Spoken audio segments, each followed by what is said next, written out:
এই দল ক্ষমতায় যেতে পারলে গোটা বাংলাদেশ গিলে খাবে। প্রতিদিনই ঘুম থেকে উঠলে পত্রিকায় তাকালেই দেখি ফখরুলের বক্তব্য, বলে দেশে এক ভয়াবহ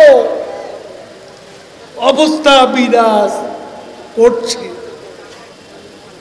কোথায়? বাংলাদেশে একটা লোক না খেয়ে মরেছে না, এত কষ্ট আছে, সংকট আছে, কিন্তু ভয়াবহ কোনো সংকট এখানে নেই। দুনিয়ার অনেক দেশের চেয়ে আমরা ভালো আছি।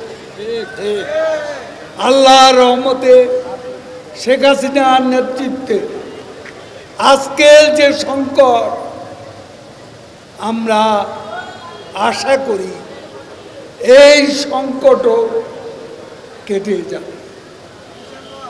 দেখেন শেখ হাসিনা কত মানবিক নেত্রী, বড় বড় ইফতার পার্টি করার কথা, আওয়ামী লীগের মতো পার্টি। আমরা ইফতার পার্টি করছি না।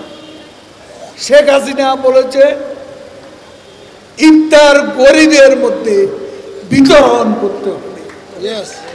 কোন পার্টি, বিএনপি জামাত একসঙ্গে আজকে ইফতার পার্টি, আর সেখানে ভাষণ দেয় আওয়ামী লীগের গীবত গায়,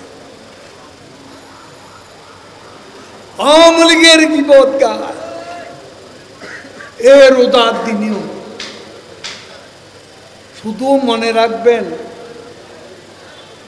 এই দল ক্ষমতায় গেলে এরা বাংলাদেশের সার্বভৌমত্ব গিলে খাবে। এই দল ক্ষমতায় গেলে বাংলাদেশের গণতন্ত্র গিলে খাবে।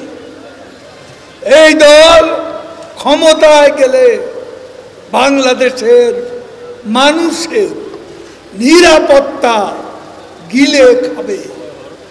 এই দল ক্ষমতায় যেতে পারলে গোটা বাংলাদেশ গিলে খাবে। কাজে এদের ব্যাপারে সতর্ক থাকবেন, সতর্ক থাকবেন, সাবধান। এটাই আমার কথা। আর কোনো কথা বলে আপনাদের আর কষ্ট দিতে চাই।